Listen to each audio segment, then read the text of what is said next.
उजालो करे वो तो उम्मीद पता है मोबाइल में आजकल तो अरे काका बदल लाइट जो बदल बैटरी लगा रहे बैटरी जी आंखों पर रखल सही लीजिए दाड़ा 12 बजे था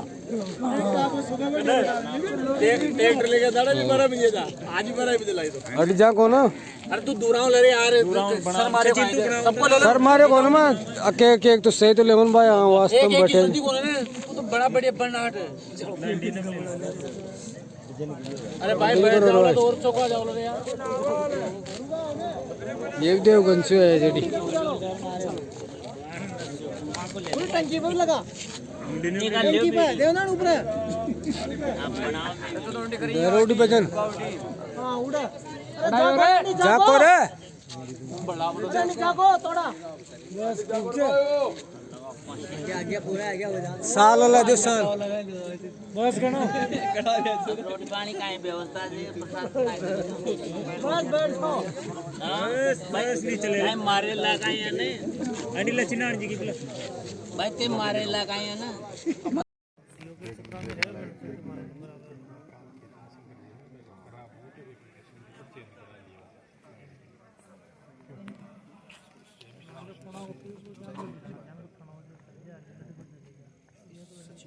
पहले सचिव था अब तो नहीं है वो आने लगा वो डेढ़ बजे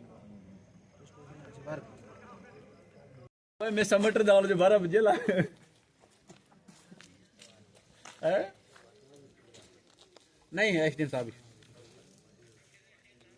बने साहब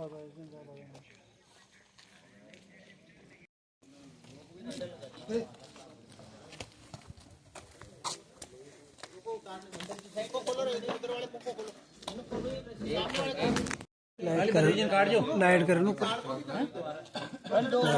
लाइट जाल को पकड़ लो जाल को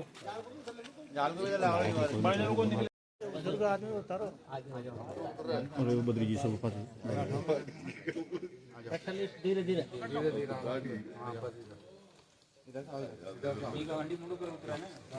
आजा एक धीरे धीरे उतर ये मैं सब ज्यादा बदल भी निपटने नहीं अरे वहां पर निपटने तो ऊपर पकड़ा रही जो राम से भाई पकड़े हां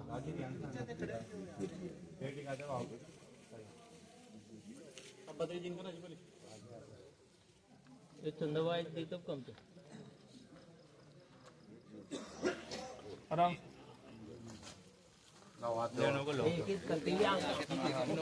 लक्ष्मी नारायण भाई का कंधा वो उतरो दे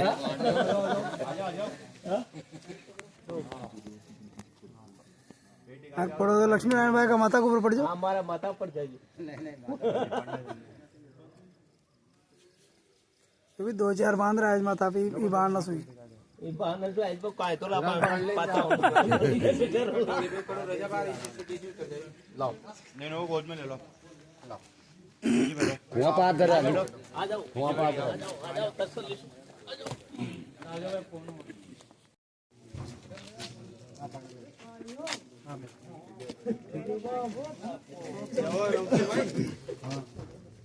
ये लिखित में बार कर ले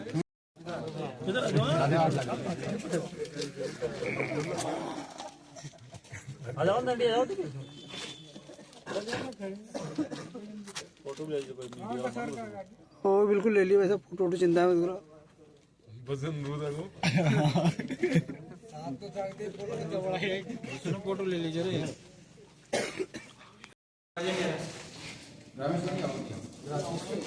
बैठ जाओ आराम से भाई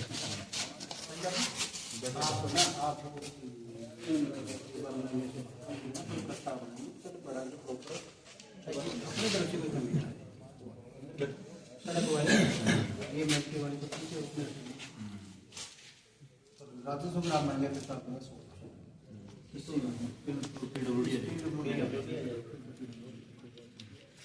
मांगे क्या नहीं थे, क्योंकि पहली बार में लगता है सबको पता है। जयपुर तक पहुँच चुके हैं, वहाँ से अभी हनुमान बेनीवाल किस तरह से आप लगातार प्रदर्शन कर रहे थे और अब सुलह समझाइश हुई, कितना आश्वासन मिला? पिछले 2 सालों से ये लोग लगातार मुख्यमंत्री कार्यालय से लेकर एसडीएम कार्यालय तक चक्कर काट रहे हैं। इन्होंने 3 रोज पहले भी ये चेतावनी दी थी कि हम आग लगा के मर जाएंगे, मगर कलेक्टर और संबंधित प्रशासन ने इनको संज्ञान में नहीं लिया।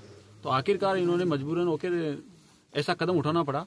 मगर फिर भी अच्छी बात तो ये रही, लगातार एसडीएम साहब के प्रयास और इन गांव वालों का एसडीएम साहब के ऊपर विश्वास करना, दोनों ही कहीं ना कहीं अच्छे पहलू हैं।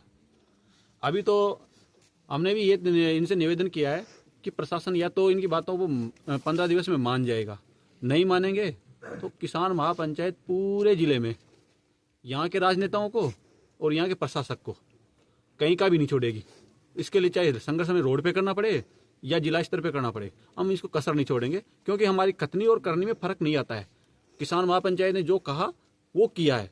आज भी हमने प्रयत्न किया और इनके विश्वास के ऊपर है हमने एपीओ की कार्रवाई को भी छोड़ा है। जो पहले हमारे लगातार एपीओ की चर्चा चल रही, 3 घंटे से तक विचार उसी पे रहा। एंड में हमारा ये हुआ कि एडीएम बिशलपुर और वो मौके पर आएंगे और उनकी बात सुनेंगे और फिर दोषी पाया जाता है तो तत्काल उसी समय कार्रवाई के लिए लिखा जाएगा, कोई डिले नहीं होगा। इसके ऊपर हमने ये आंदोलन का प्रोग्राम छोड़ा है। अभी जो किसानों ने भी जो धरना दिया था उसको अब लोग टंकी से उतर गए, सब लोग अब सभी लोग खुशी हैं। हमारे प्रशासन भी खुशी नजर आ रहा है, वो लोग भी खुशी हैं। कहीं ना कहीं एक आशा की किरण जगी है ताकि इनका काम होंगे और प्रशासन पे भी विश्वास होगा आम जनता का, ये हमें लग रहा है। रामस्वरूप जी बेनीवाल, देवगंज, मुंडावर पंचायत, जिला टोंक, राजस्थान। क्या मांगे थी? पिछले 12 घंटों से पानी की टंकी पे आप लोग चढ़े हुए थे, कितने लोग थे आप लोग? यही थी कि हमारा गांव आज़ादी से लेके अभी तक राजस्व रिकॉर्ड में दर्ज नहीं है और अभी तक हमने कई बार इसके लिए ज्ञापन भी दिए हैं। और दूसरी मांग ये थी कि हमारे गांव में मतलब डामरीकरण रोड आज़ादी से लेके तक अभी बनी नहीं है और उसी की मांग थी। और तीसरी हमारी ये थी कि मनरेगा के तहत हमारे गांव में भ्रष्टाचार हुआ था, 5 लाख बिना वैसे उठा लिया। गांव में मौके में कोई काम नहीं हुआ वहाँ पे, तो इसीलिए हम ये धरना प्रदर्शन के ऊपर चढ़े हुए थे 3 मांगों को लेके। तो हमारे पिछली बार भी हमने इसके लिए धरना प्रदर्शन किया था, तो पिछली बार भी ये पूरा प्रशासन आया था तो इन्होंने वोट का हमने बहिष्कार किया था। तो वहाँ पे ये बोले थे कि भाई आप अभी तो चुनाव और आचार संहिता लगी हुई है तो हम इसका ये काम नहीं करवा सकते। जैसे चुनाव आचार संहिता हटेगी हम तुरंत प्रभाव से आपके गांव का ये प्रस्ताव भिजवा देंगे और डामरीकरण रोड जरूर बनवाएंगे। ये हुई थी और भ्रष्टाचारियों के खिलाफ तुरंत कार्रवाई करेंगे हम, लेकिन अभी तक वो हुई नहीं थी। इसलिए हम सुबह से 8-9 बजे से 10 बजे से यहाँ पे चढ़े हुए थे पानी की टंकी के ऊपर।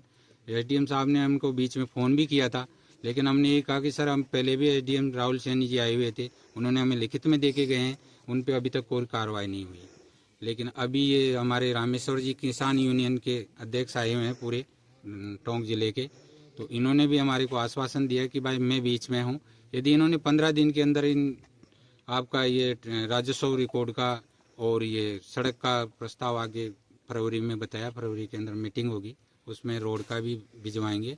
और 15 दिन के अंदर हमारे एडीएम मीटिंग हो, एडीएम लेवल पे बिशलपुर की वो होगी मीटिंग, वो आएंगे यहाँ पे और भ्रष्टाचारियों के खिलाफ जो भी दोषी पाया जाएगा उसके खिलाफ तुरंत कार्रवाई की जाएगी। अब आप समझाइश में मान गए सब? हम ये लिखित में दे रहे हैं, हम उसी भी समझाइश पे हम इनके आश्वासन के ऊपर है, नहीं तो फिर वो बाद में यही होगा, नहीं होगा तो सभी गांव वाले वासी आएंगे, हमारी मांगे पूरी नहीं होगी तो फिर वही होगा धरना प्रदर्शन। ठीक। ये लोग टंकी पे चढ़े हुए थे, पिछले 12 घंटों से मांगे इनके मानवाने की कोशिश कर रहे हैं, किस तरह से सुलह और समझाइश की गई है, क्या आश्वासन दिया गया? बिल्कुल, जो मंडावर है उसका देवगंज ढाणी गाँव वो है, ढाणी है, तो उसी की मेन जो मूल जो डिमांड है वो वहीं से उठती है कि ये जो ढाणी है वो राजस्व ग्राम नहीं है। तो उसके कारण इनके एक जो सड़क की समस्या है, जो डामरीकृत सड़क की जो पुरानी मांग है, काफ़ी टाइम से वो मांग थी, उससे रिलेटेड वो समस्या थी। और तीसरी थी कि कोई वहाँ पे ग्रेवल की सड़क बनी थी, उसमें कुछ अनियमितताएं थी। तो ये तीनों मांगों की उनकी मुख्य मांग थी। सुबह से हम सब लोग यहीं थे, मैं तहसीलदार जी, साहब, शेख साहब, BDO, सब समझाइश कर रहे थे और आखिरकार हमारे जो प्रयास थे, इनके जनप्रतिनिधि भी आए, रामेश्वर जी चौधरी भी आए, उन्होंने हमारी बात को माना और हमने एक लिखित समझौता किया है कि आगामी जो पहला जो इनकी मांग है कि जो रेवेन्यू विलेज देवगंज को बढ़ाया जाए, उसका प्रस्ताव हमने पहले भेजा था। उसमें कुछ ऑब्जेक्शन आए हैं, उस ऑब्जेक्शन को हम अगले 2-3 दिन में क्लियर करा के वापस उसको भेज देंगे। प्रयास रहेगा कि वो काम हो जाए। और दूसरी जो समस्या है वो है सड़क की। तो सड़क क्योंकि ये रेवेन्यू विलेज नहीं है तो डामरीकृत सड़क की सैंक्शन हो नहीं रही, तो उसके लिए हमने कलेक्टर मैम से बात की, तो उन्होंने आज जो DMFT फंड है उसके तहत उसको आगामी जो काउंसिल की उसकी बैठक होगी उसमें प्रस्ताव लिया जाएगा और इस प्रस्ताव को वहाँ से पास करा के जो सड़क की इनकी मांग है उसको हम पूरी कराने का प्रयास करेंगे। तीसरी इनकी जो मांग थी वो थी जो ग्रेवल सड़क में अनियमितता हुई, उसके लिए जो ADM बिशलपुर है उनकी अध्यक्षता में कमेटी का गठन किया गया है, जिसमें गाँव वालों को बुलाया जाएगा और उनके बयान लिए जाएंगे और उसमें जो भी यदि कोई कार्मिक दोषी है तो उसमें कार्रवाई तुरंत रिपोर्ट आती है उसमें कार्रवाई की जाएगी। और आखिरकार हमारी जो मांग थी उन्होंने हमें सुना और वो लोग उतरे और शांतिपूर्ण जो चीज़ थी वो उसका समापन हुआ। उसके लिए हम सब इनके तहे दिल से धन्यवाद है कि जो चीज़ थी वो आपसी बातचीत से हुई, उसके लिए आप सब लोग धन्यवाद। पानी पे चढ़े, टंकी पे चढ़े हुए थे, करीबन 12 घंटों से ये लोग लगातार मांग कर रहे थे। किस तरह से सुलह और समझाइश की गई? जी, जब मुझे जानकारी हुई कि यहाँ मंडावर गांव में कुछ लोग टंकी पे चढ़े हुए हैं तो मैं यहाँ आया और यहाँ आने के बाद में जो यहाँ इसको नेतृत्व कर रहे हैं रामलाल जी, इससे बातचीत की। यहाँ मौजूद जो SDM साहब, तहसीलदार जी, इस टीम ने बातचीत करके इनके मुद्दों को समझा और समझने के बाद में इनके आपस में एक समझौता पत्र तैयार किया गया। इस बात से मैंने सहमति जाहिर की और सहमति के अनुसार फिर ये टंकी से उतरने के लिए राजी हो गए और राजी खुशी से कुशल उतर चुके हैं। तो इनकी जो मांगी थी वो तमाम मान ली गई है? जी, ये SDM साहब और तहसीलदार जी की तरफ से इनका जो एक मांग पत्र या समझौता पत्र था वो उनके मांगों के अनुसार तैयार किया गया और उसमें उनकी सहमति है और उसकी मांगों को मान लिया गया।